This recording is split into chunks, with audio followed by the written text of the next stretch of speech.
yaadeni boobar garaan koo akka aduu ifaa taate jiruun koo si malee jette ansi malee naaf hin guttu yaa lubbuu koo mee naaf kottu.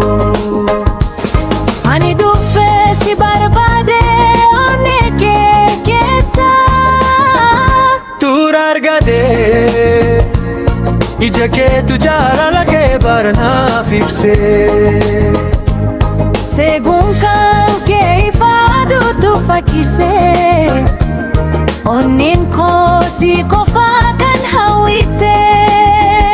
Si arguufaan na kakkaastee jaalalli keenya akka lagaa hin dhaabbatuun yaa yeroo hundaa. Si argannaanan si hin dhiisu ati anaaf mudummaadha jiru kiyyaa kan naaf ibsu. Si waliin jireenya koo akka sirbaatti naan sirba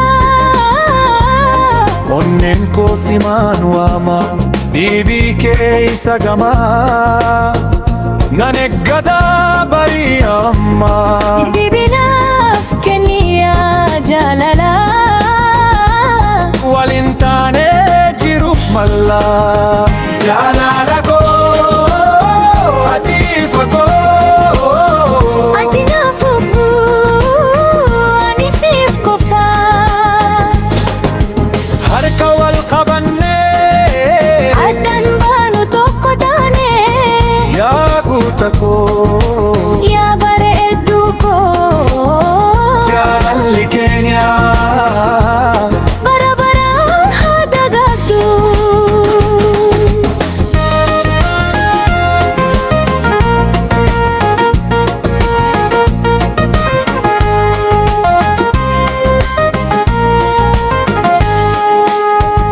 yeroo si argu addunyaa naifaa Waan hundi naaf bareeda akka laafaa sagalee kee akka sirbaa na boojisa gammachuu keessa siif jedhuun yeroo maraa akka sirbaatti nan mararaa.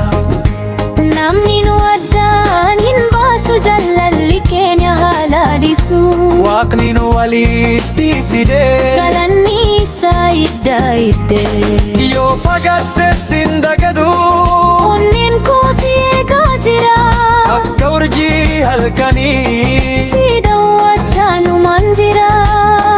jaalala koo ati fagoo Ati naaf lubbuu ani siif qofaa harka wal qabannee hin addaan baana rakkamuu yeroo kamuu yaa bareedduu koo jaalalli keenya bara daroo kaa dagaagdu. jaalala koo ati fagoo Ati naaf lubbuu ani siif qofaa harka wal qabannee hin addaan baanu tokko taanee yaa guuta koo